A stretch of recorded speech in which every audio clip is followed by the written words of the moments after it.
Get pumped up, filling that space all the way up to the max, everybody. We are gonna get ready to go. All right, runners, get ready. On your mark, be safe. Oh yes, our runners are off. Make a pop. The Scenic 30K is underway. Have so much fun out there. We cannot wait to welcome you back here, friends. It is going to be an incredible journey filled with adventure and wildlife. So I hope you have a great time out there, and we will see you soon, everybody.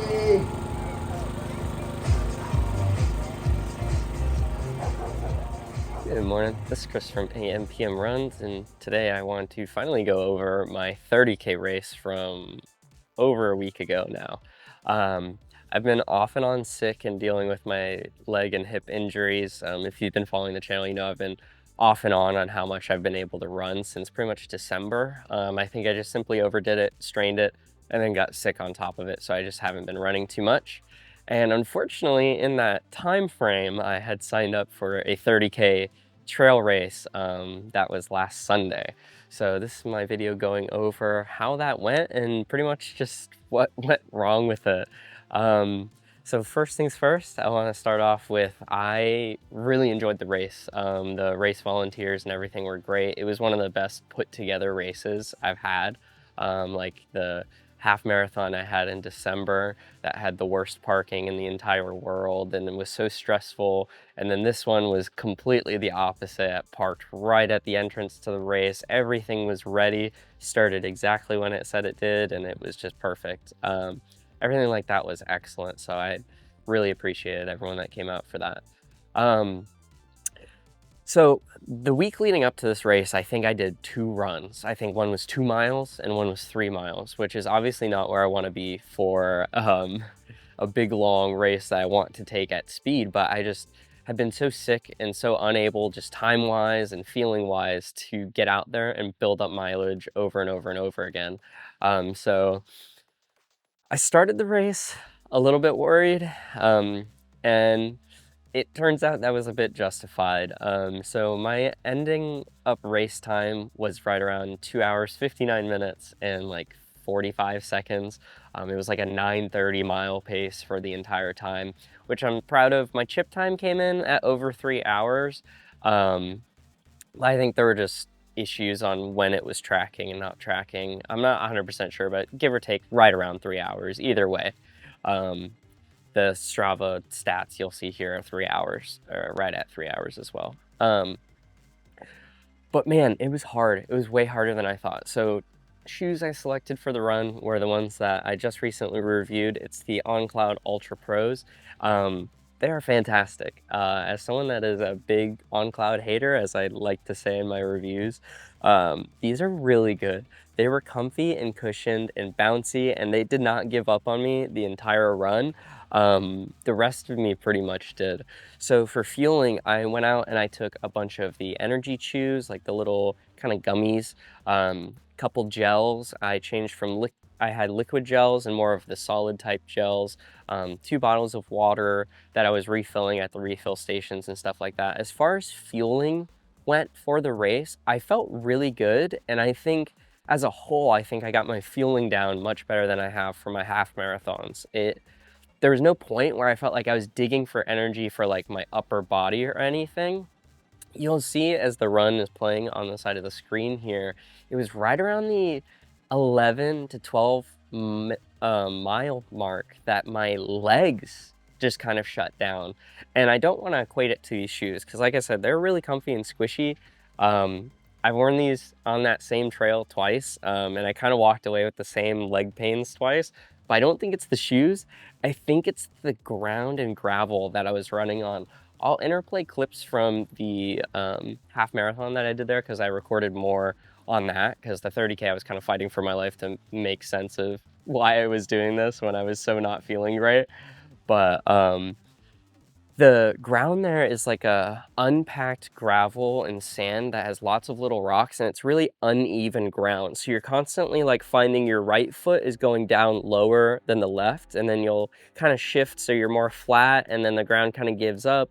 And it's like no matter what, you're kind of uneven the entire race. So your body's kind of adjusting it. And I feel like that just did damage to my calves and my legs. I walked away without knee or hip pain, so that's good. The January issue seems to be resolved in that way. I was just extremely sore, but normally after a half marathon, I'm sore in a similar way, but this time it was during the run. My legs just shut down right around the 12 to 13 mile mark.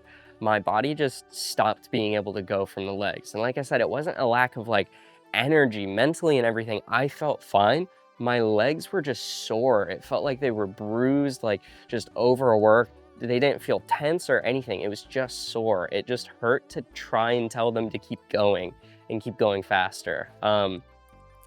It was really hard. I ended up after the half marathon mark, which I completed in like an hour and 55 minutes, which I'm honestly really happy with.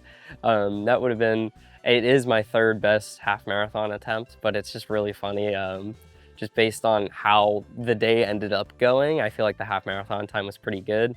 I might've gone a little too fast at the start, but I think I was just hopeful that I would be able to carry that energy through the whole thing. And for the most part, I would have been if it wasn't for my legs giving up. Like I said, everything else was kind of kicking and going on well. Everything else worked out well. The weather was nice. Everything was perfect. It was just like the fact that I hadn't been running so much for the last entire month, I think my muscles were just less where they needed to be. And that's how it ended up. I did end up getting first place for my age group. Apologies, there's Sandhill Cranes screaming in the background. Did end up getting first place for my age group. That was pretty fun. I love the little alligator guy on it. He's really cute. And like I said, the race and volunteers and everything were great. They had a ton of food and stuff at the end. Really helped with the recovery process directly after the race. It was really fun. I'll show up some videos from the award ceremony and stuff like that right now.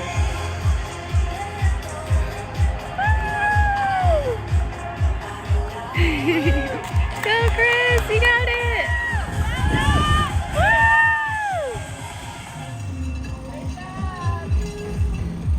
Woo!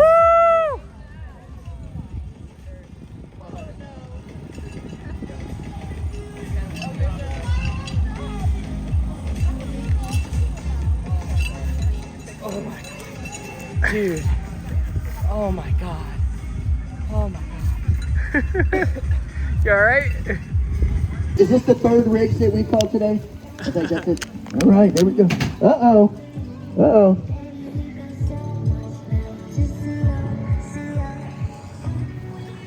All right. 30 to 34. In second place, Tyler Killinger.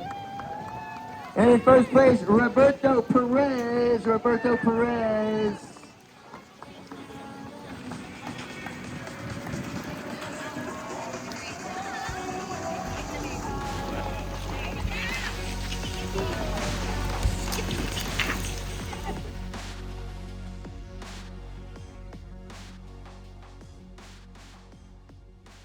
But yeah, as a whole, I'm really happy with getting out there and finishing the race. After the 13-mile mark, I ended up having to walk 5 different times. I was keeping track because I was constantly disappointed with myself, and I don't think there's anything wrong with having to walk. It's just, I wasn't where I needed to be for the run. I really wanted to just keep going no matter how slow. I tried to pull back to like an 11 and a half, 12-minute mile pace, just take it real slow, just like a speed walk. But even that, my legs just couldn't do it. I had to pull back to walk 5 different times after like the 13, 14-mile mark. And it was like kind of wearing on me as it went. I was like, this sucks. I wanted to be done with it because I really wanted to run the whole time. And this is the first race I've had to like stop and walk, like to really try and gather myself. And so it was a nice wake-up call where I was like, I kind of need to reset how I've been running and how I've been treating the runs. A lot of you know, if you've been watching, I have a really hard time actually doing recovery runs at a recovery run pace and zone. That's not going to be the case anymore because I think that's a really big part. I need to up my mileage so those runs are more comfortable and I can do longer runs at a comfortable pace without injuring myself, without causing knee and hip pain. So it's going to be my goal for the rest of the year as we're going forward, is actually take that recovery run speed seriously, take it slow, take it easy on my legs, and we're just gonna see how we do for our next race. I don't have anything really booked on the docket for any speed races, but I'll keep an eye out and y'all will be the first people to know whenever I book my next race. So thank you so much for watching. Again, 30K, I think it went pretty well, just a little disappointed with where my fitness was at going into it. The OnCloud Ultra Pros were absolutely fantastic. Just like in my review, if you want more of my thoughts, I would say go and watch that review because they're all pretty much the same. If anything, it's just more positive now that I've run 30 miles in these shoes. They're really comfortable. They're really responsive. They're squishy. They're cushioned, and they did not let up on the entire run. So I'm really happy about that. So apologies again for the sandhill cranes in the background. Thank you so much for watching. I'll see you in next week's video, and stay safe out there on your runs. Take it nice and easy if you need to. See you next time.